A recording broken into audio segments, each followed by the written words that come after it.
This is Jake Ciely, and I'm the blown ACL that ruins your football season. Good news, everyone! Let's get dangerous. This is so cool! I know! It feels so right! It's Jake Ciely. I'm sorry, who is this? Nice try, Moonman! Pretending not to know! Greatest mastermind! You just made the list! I thought you said that was a myth. Just because it's a myth doesn't mean it's not true. If you all blindly follow my plan, we may have a chance. Sure, we talk about it all the time. Really? No. Burn. Game on, you ducks. Got a really good show today. Actually went too long with the guests because we were having way too much fun. LaQuan Jones is joining me today, and we are going to talk all the big stuff like the Buccaneers, running back situations, and have some fun, like always, with some tough questions for him. If you're listening to this on the Pat Mayo Network podcast area, the PMA, we love you guys. You probably see me on with him, so if you want to subscribe to this, please do. Trying to get all my listeners back. Apple Podcast, Spotify, even the YouTube podcast, like it's everywhere. Over at The Athletic, they're in the articles. So just subscribe, rate, review, all that good stuff that Pat always asks you to do.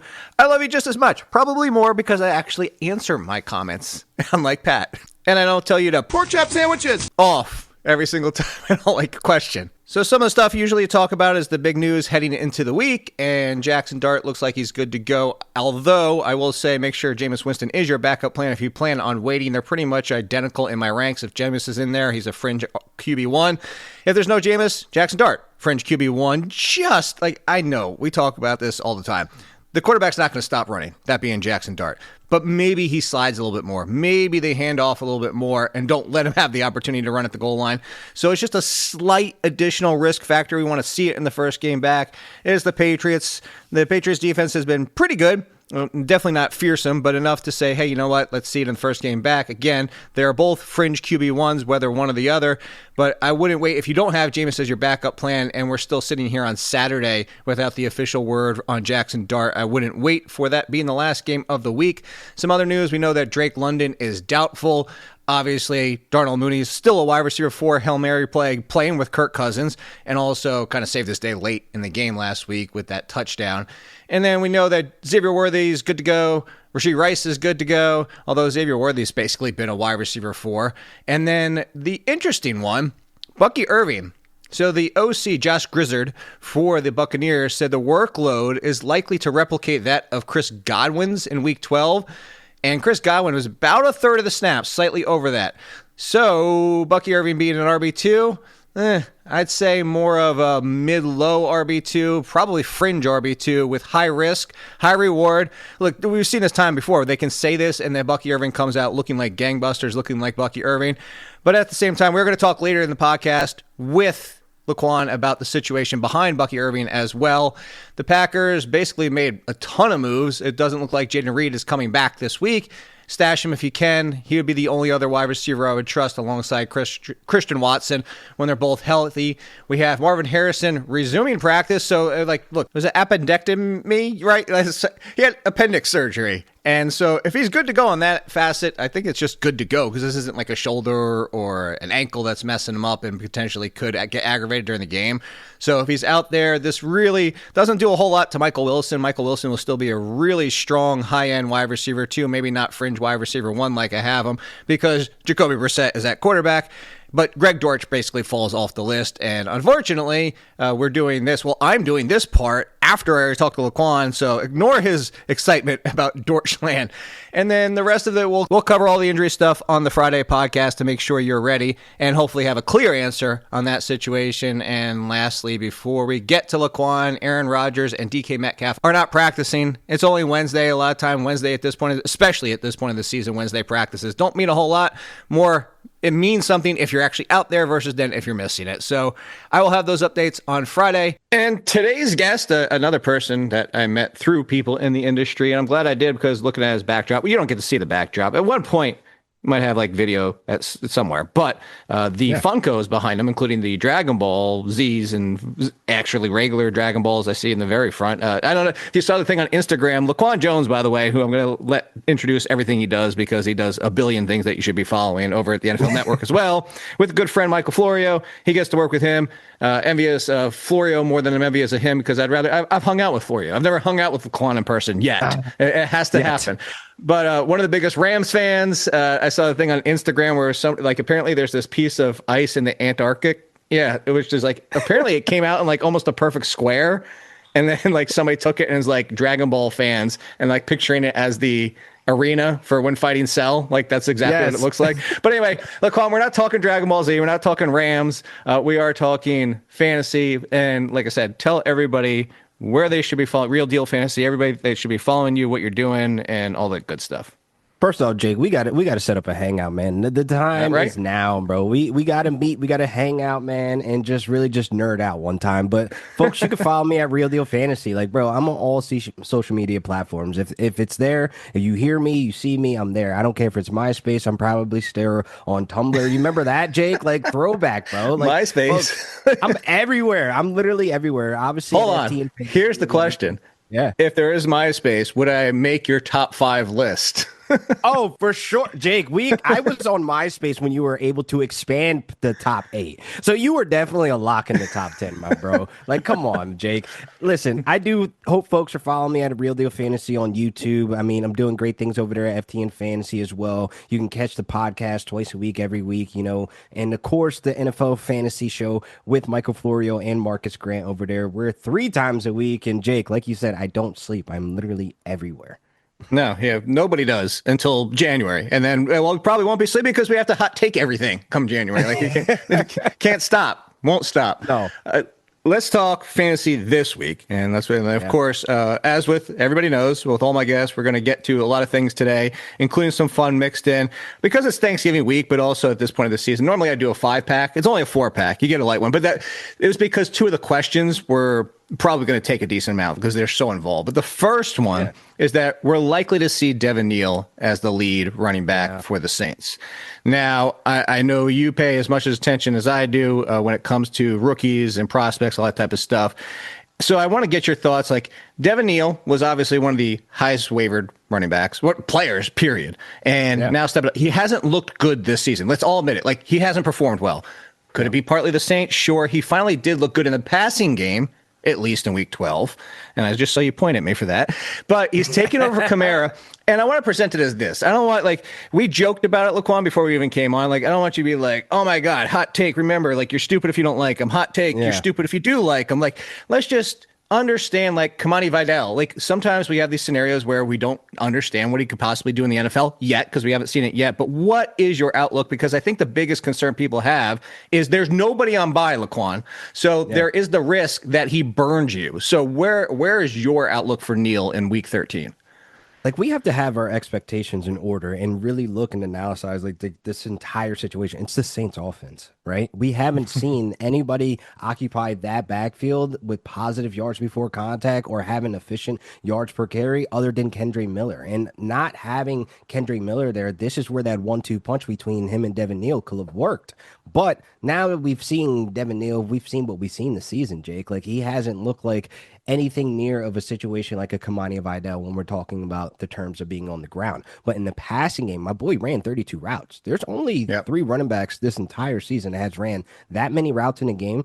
It's Christian McCaffrey and Amari Hampton. Those are the only other 2 running backs to do that. So him getting that usage out of the passing game, this just makes my eyes kind of go like, wait, hold up. PPR upside. I can see him this week in a layup matchup against the Dolphins. Maybe he can get something going on the ground. But maybe if they utilize him more of how they've used Alvin Kamara in the past, where he's just a check down guy. Get the ball out of Tyler Shoug's hand. I know we've seen flashes of him being impressive and flying his way out of the pocket and making a magnificent throw down the field to Jawan Johnson, not Taysom Hill. Jawan Johnson. I don't want to hear any Taysom Hill. Jake, are you a Taysom Hill guy, first of all? There is. I'll save it for the end. I do have a follow up that's going to involve Taysom Hill. God. Just no, but not for the time. Finish your point, and then I'll tell you why.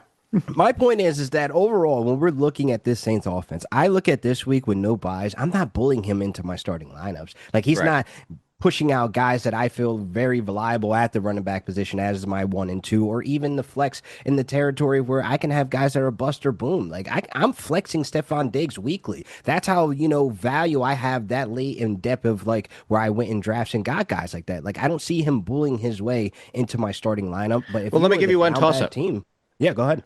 We're not going to go player. Just one general toss-up. The second piece of a backfield or Devin Neal as the lead. And I'm going to give one toss-up being very simple. Kenneth Gainwell or Devin Neal, if it's your team, LaQuan, who are you starting?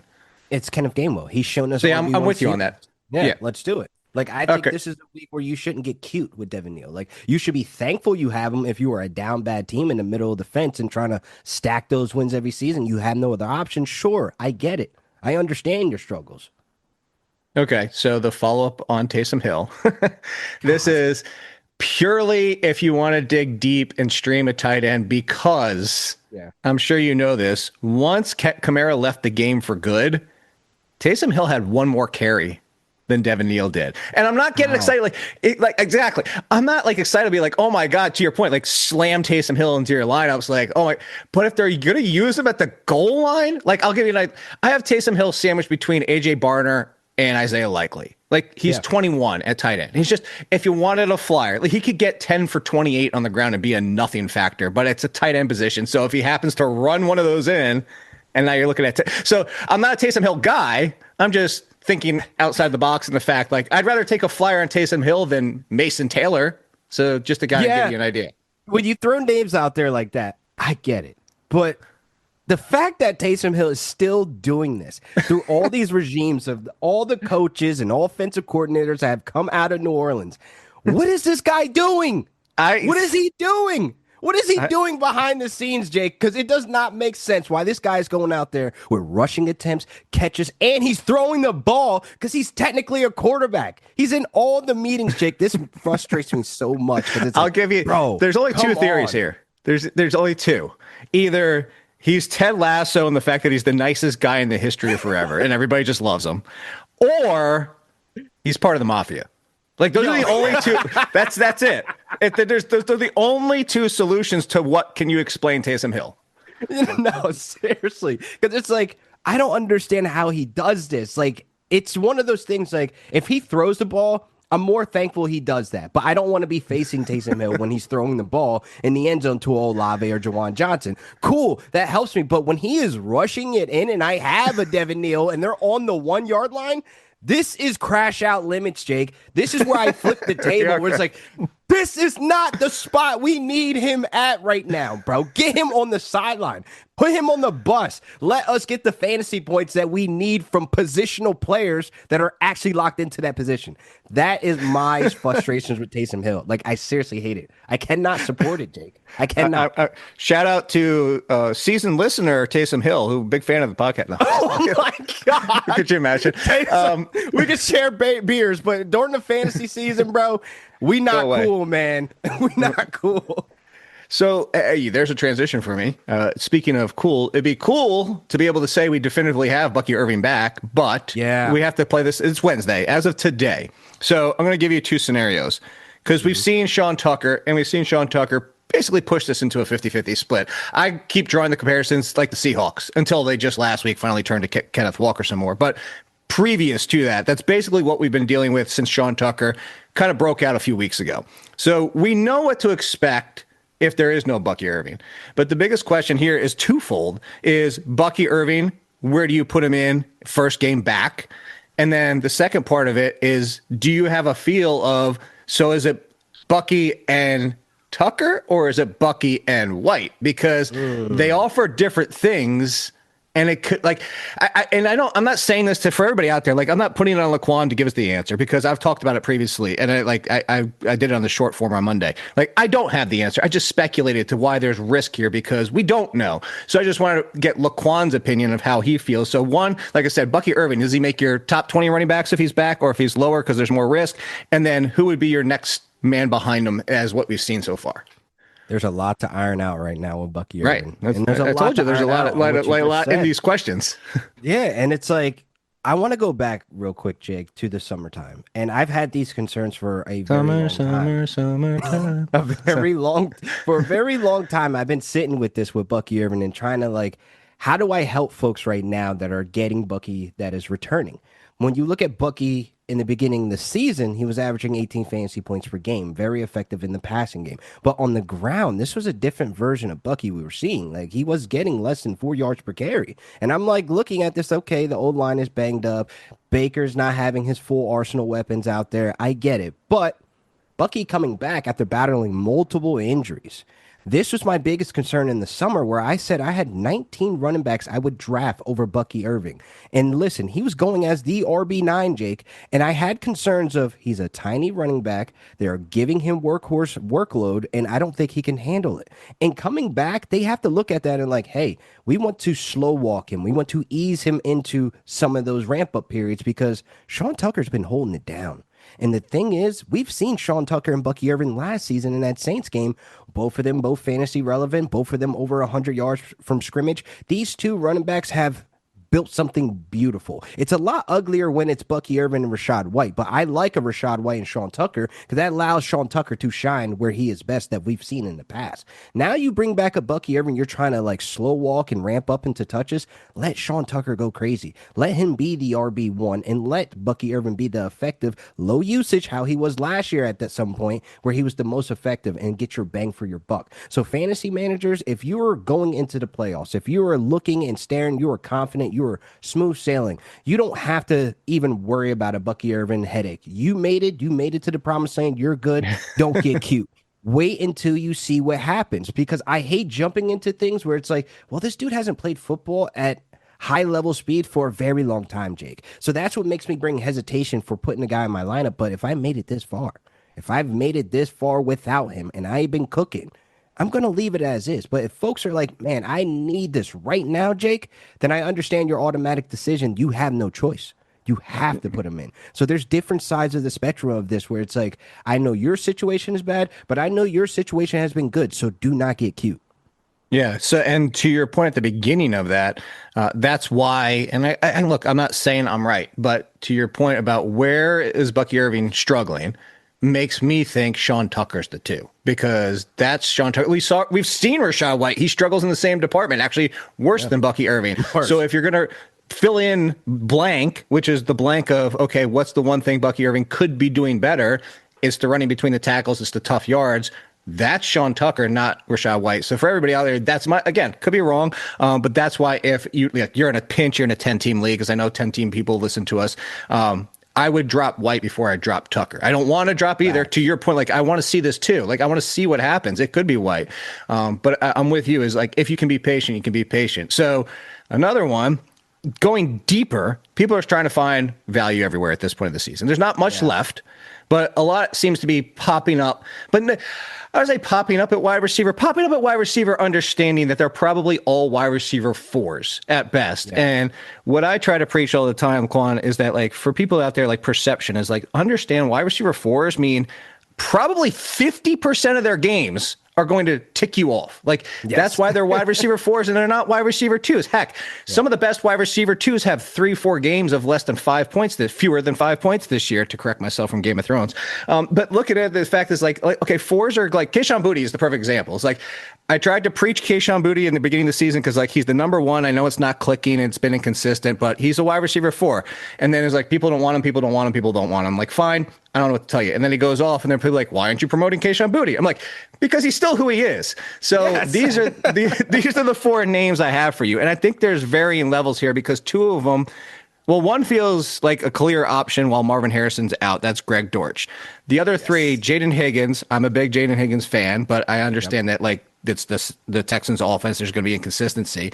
But John Mechie, now that he's healthy, now that he's productive, now he has a chance to be the one for the Jets, has kind of been in that Jacoby Myers old school range where they're also not expecting touchdowns, but you're going to probably get 5 for 70 every week. And then Chimere Dike, who has been the answer finally as Cam Ward is starting to look like a better version of Cam Ward, also in that Jacoby Myers kind of role. And by the way, facing the team that Greg Dortch just did a lot over the middle of the field and outside against.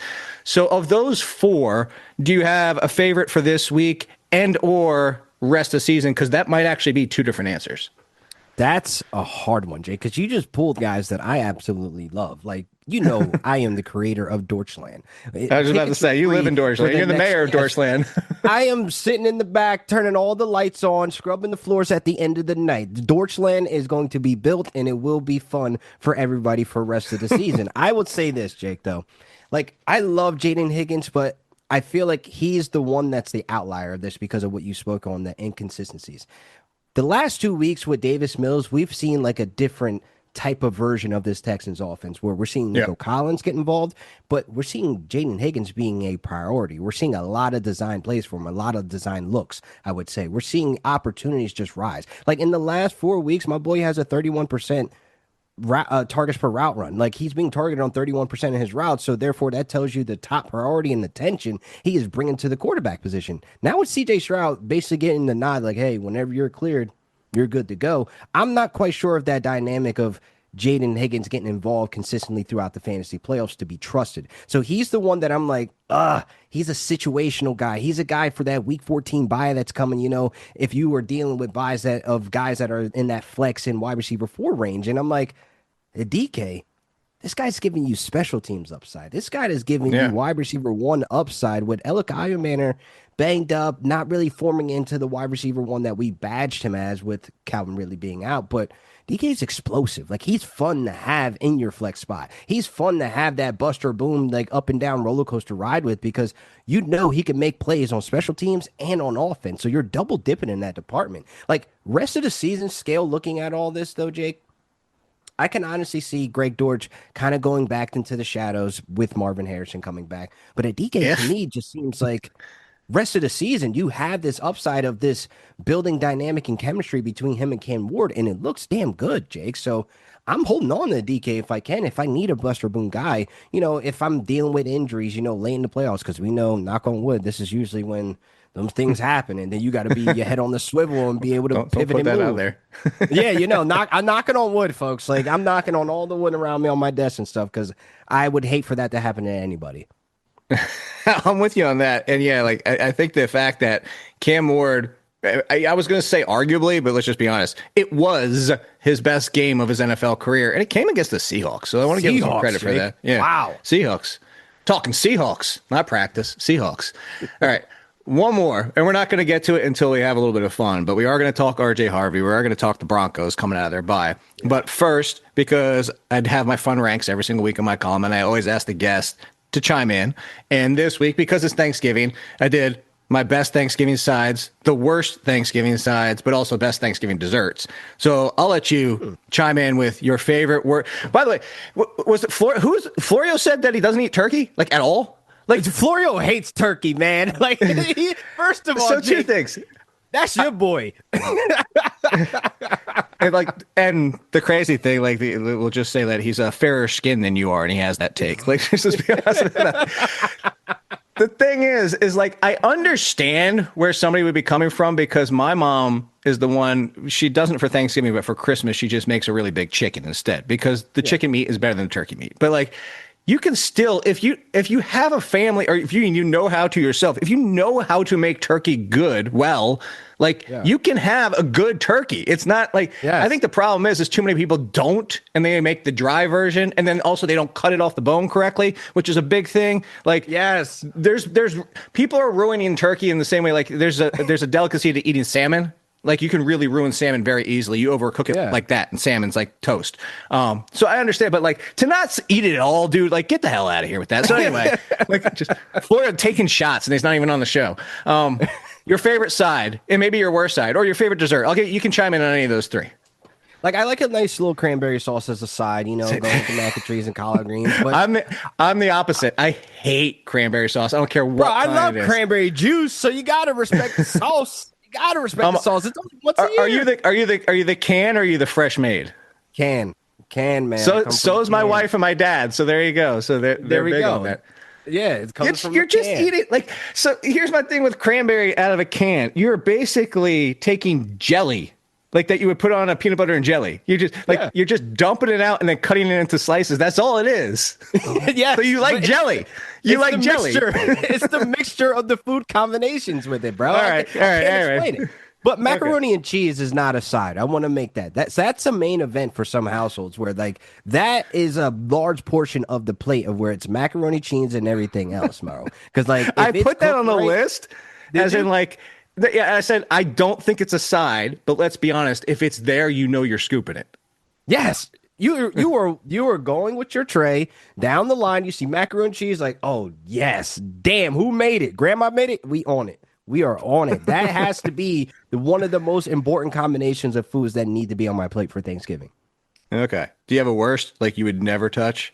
I am not like the egg salad guy. I'm not like, Yeah, the stuff that's like out at like a picnic. Like somebody's like I put coleslaw. Yeah. Like coleslaw doesn't deserve to be on a Thanksgiving like meal. Oh, hell no. Like Jake, I'm not a big stuffing guy, and that seems like a hot take for some folks, but like I don't complain if I don't have it. Yeah, like I don't. Well, see, complain like if I don't I'm a have big it. homemade stuffing. Is like my mom's homemade stuff. Like don't come to me with the box like stovetop stuff. Like I'm with Maybe you on that's that. what I've had in the past at other friendsgivings and stuff. Like I'm cool. Yeah. Like it's not like I have A to have stovetop is like somebody took croutons and then softened them up for you and put other There you stuff go. in there. Like so, like I don't want that. All right. So the next, and then we'll get to the last fantasy question, I promise. But this is what we do. We have some fun. So this is the pick your poison. You have to pick one. You don't have a choice. You can't be like, and before you even try this, you can't be like, well, I'm going to take two and then do this to it. No. These are your three options. They all suck, LaQuan, but you have to pick one. Like if you had to. So your first, and I'm looking at your backdrop, you can never draft a Rams player in fantasy ever again for the rest of your life, ever. You can never roster a Rams player. You're done. Number two, for the rest of this season, every single one of your leagues that you're in, you only have two quarterbacks. But they're Jayden Daniels and Joe Burrow. You have to ride on those two, potentially carrying you out for the rest of the season in all of your leagues. And then number three is every time you're in New York, you have to say yes to every scammy tourist person trying to get you on the street.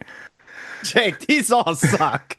I told you. This is nasty work. Wow. Do I want to get scammed? That can hurt my family, Jake. No. I don't want to get scammed. They're not taking that one. We can get that You might not even get to do any touristy thing because you're going to do it like stuck on those crappy buses doing all like going I might end up in the back of the alleyway, bro. I've been in New York, bro. I know the concrete jungle, bro. I have $250 to drive you around Central Park, which you could do yourself. No, I don't need to get scammed like that, bro. Some comedy show in a basement like somebody like me trying to do comedy. In the basement of some dude's house. Like, what? No, like, we're good.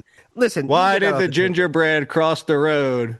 To see the Muffin Man. Like, that'd be my, like, that's the skit you would have to go see. No, I'm good. We can get that off the table, but it's either between never, like, I feel like Jayden Daniels and Joe Burrow has been like one of the most frustrating things because of the injuries, obviously, and some people have been able to bounce back. So I feel like if all my leagues right now were down to the quarterback position being the weak point, I think I've been there. And I think I've been in a situation where I've had good rosters with Jacoby Brissett. I've held it down with Marcus Mariota even at one point, like I've held it down with a Jake Brown. No, I'm lying. It's Joe Flacco, of course. But I will say this though, like never drafting a Rams player again doesn't hurt me because usually in all my leagues with my friends, they attack all the Rams players. They know. Like, bro, the fact that I've watched Cooper Kupp go in the first two rounds before Cooper Kupp was the Triple Crown winner, it just didn't make sense to me. Like, why are you guys trying to hurt me and get my How about this? You kind of, I'm so glad you did. You leaned into, so if you caught that, number two is a fantasy question in of the picks that you had to make, because it's like people are like, do I rely on Joe Burrow, who didn't look very good before he got hurt, admittedly? And then after that, now you're trying to say, like, okay, is Joe Burrow going to be Joe Burrow at the end? We're kind of hoping. And then we don't even know if we get Jayden Daniels back, period, the rest of the season. I know they said maybe week 14, but let's be honest, they're out of the playoffs, so that they risk it. Yes, exactly. So you kind of lean into it. But now I'm going to sidebar real quick. Why doesn't Kyron Williams get any damn respect? Why is nobody like this dude is top 10, top 10, Can he hold top it? 10. Like the thing is like, even when he's splitting 50-50, he's still an RB1 because he's getting the goal line touches and one of the best offenses in the league. Like, nobody wants Kyron Williams for anything.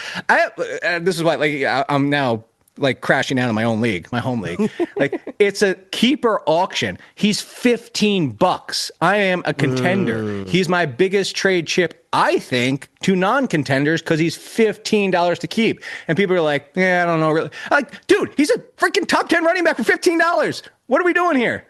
Yeah, I got to say, I've come around, Kyron, because I have split feelings towards him. Right. Like I could take the fantasy hat off and go full on Rams, and I could take the Rams hat off and go full on fantasy. I will say this. Kyron needs respect in fantasy. Kyron needs the respect of he's holding off Blake Corum because Blake Corum is not getting into the end zone. We've seen the goal line attempts.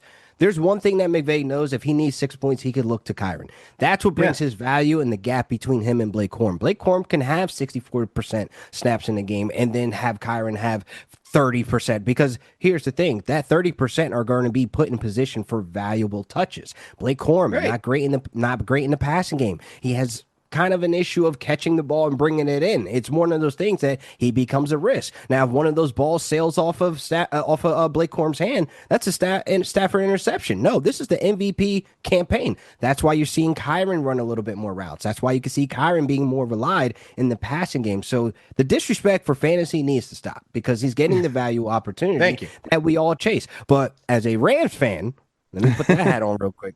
My boy does not need max opportunities. He does not need to be a workhorse because that just brings the higher rate of chance of him dropping that ball in crucial moments. And we've seen that. And then McVay, I understand he's put in a hard position when it comes to Kyron because it's like, you guys yell at me when I put him in position to get the easy layups, and he fails. But then when I put in Blake Corum, we can't get in the end zone. Now we're taking field goals, and our field goal unit is trash. Then you're getting hit on both sides of the knife. So it's like, okay, give him touches, give Blake Corum touches, unlock Jarquez Hunter if you need to, just so we can have a different dynamic of that backfield. But for a Ram standpoint, a fantasy standpoint, you're right, Jake. Like $15, come on, bro. You got to say this is an easy layup chip for you if you're non-competing right now, right? Do you know who I'm subtweeting with that? Well, I guess subtweeting by speaking it out is our boy Jay Felicio. I'll just say that. Like, really? G-Man. So, Jay, I love you. So he's the one I'm subtweeting by that. All right, last fantasy question because I promised we get to this. RJ Harvey coming out of the bye. RJ Harvey got Sean Payton like Sean Payton does. Like, we're so shocked that Sean Payton. No, we're not. Like, this is what happens. And so much so that Jaleel McLaughlin was getting, similarly to like Tyrone Tracy before last week, it was like Jaleel McLaughlin got all the goal-to-go touches and RJ Harvey was nothing. But we still know and we've seen the upside of RJ Harvey. So where are you coming out of the bye? Are you hoping, because this is like, we don't know. We're not Sean Payton. We're not in his mind. No. But are you hoping that post-bye being this late in the season, now we finally get the RJ Harvey uptick to where he's and I'm going to put this word on it because I'm only asking him to be an RB2, a trustable RB2. And then second part, because of the schedule, Troy Franklin or Courtland Sutton rest of season, because this is now a toss-up that nobody thought they would have. Really, I mean, we can get to that in a minute, but RJ Harvey, we're hoping coming out of the bye that he gets an uptick in that playbook. We see a little bit more design plays, that he gets treated and handled as the RB1. What made me angry was when the first game after J.K. Dobbins, right? We've seen J.K. Dobbins handle 15 touches, 20 touches. We've seen him get that higher tier of RB1 treatment, but when RJ Harvey was set into the light, being hyped up all week, like, yeah, he had a strong practice this week. And even RJ Harvey said, yeah, I had a pretty good practice. I'm ready to go. I'm the RB1. Full send, we get nothing. So trust in Sean Payton will never be meshed together. It will never be one. Like, it's one of those things that you have to sit back and kind of just watch this ride and miss out on it. Like, I even have likes of like telling some of my friends, like, I'm sorry because I had you guys go all in on RJ Harvey and we're just not getting what we deserve. And it makes me wonder, like, all right, Sean. What is it? Do you want us to stop talking about RJ Harvey? Are you a fan of the pod? Like, what is the issue, bro? Because we know he can ball, Jake. We've seen it. We've seen him handle workhorse opportunities. Look at his last 2 years in college. My God, my boy was going off. Like, I just don't get it and understand why we're getting the hesitation and giving him the keys, Jake. So I'm very hesitant coming out of this bye. I'm very hesitant in the playoffs of putting him in because I can't confidently say he's an RB2. I can't even confidently say he has a safe floor as your flex. So it's one of those things. It's like, this ain't the Travion Henderson story that's blossoming into something beautiful. Like this is something that he is stuck in this system that we cannot predict. And I can't confidently tell the listeners or any of the fantasy folks out there that have RJ Harvey that you can trust him on a week-to-week basis. It's just not true. You ready for a tough toss-up before I get you out of here? How about this? Troy Franklin and Courtland Sutton? Oh, no. Oh, yeah, you did have the answer to that question. Real quick. I want to, Troy you Franklin. do that real quick. Troy Franklin? Troy Franklin. See, like, I understand he's only catching 40% of those balls downfield, but they're still down. Like, he's essentially Alec Pierce. Like, so, but Alec Pierce with a higher volume. Same results, just higher volume. Higher volume in the red zone, too. Like, my boy, that is the first read for Bo. He wants to score. He wants to put up 6. It's going to Troy. It's one of those things. You strip the names off the jerseys, and we're like, yeah, it's Franklin over Sutton. It's hard to like kind of pull that out of your mind that what Sutton's been. Also, really bad schedule the rest of the way. So here's your tough toss up as I get you out of here for this one. Coming off what just happened versus RJ Harvey. So who would you start? RJ Harvey or somebody who had a disappointing start to the season, turned into an RB1 because of his head coach, and then fumbled last week and barely saw the field after the fumble. I am talking about DeAndre Swift versus RJ Harvey. Was this a message being sent, or did we finally open the Ben Johnson door to a full-blown 50-50? Actually, maybe even leaning possibly towards Kyle Monangai, or are you? I'll answer my end first. I think it was a 1 week message being sent because I just don't see how he was so reluctant to turn to Monangai for most of the season. And I understand Monangai's a rookie. Like, let's be clear. Yeah. But Ben Johnson got what we wanted and what we hoped to see out of DeAndre Swift. And then just the fumble's going to be like, screw it, done. It's Kyle Monangai's turn. Like, I can't get with that. Like, I understand it could happen, but I just can't get with that thought process and the fact that it might sound crazy to some people, but maybe you agree with me. I actually trust Swift more than I trust RJ Harvey.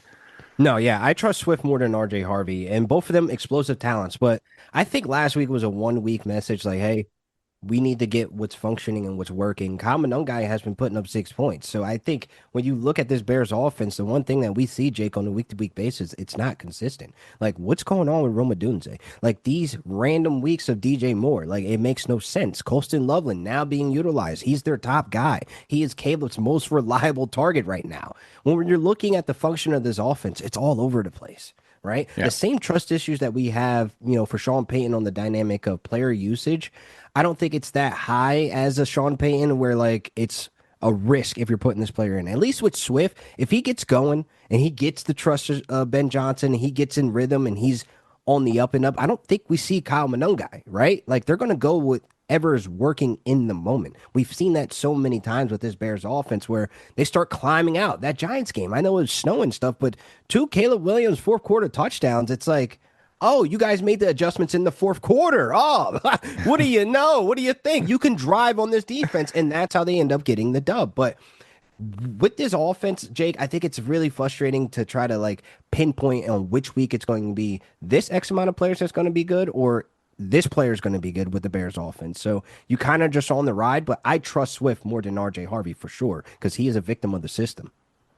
Couldn't agree with you more. So I'm glad you agreed as we get out of here. Once again, that was LaQuan Jones. If you're not following that Real Deal Fantasy, you're not following him in general, you can see that you need to rectify that because I had a lot of fun. I don't know about you, but I thought that was great. So make sure you give him a listen and a follow. And before I get out of here, probably the last time I'm doing it this year on podcast because trade deadlines either passed last week or this week. They are here and give you a few buys before we get out of here and maybe a few sells. But in the buy department, at this point, Justin Jefferson is not even costing you a top 20 wide receiver value.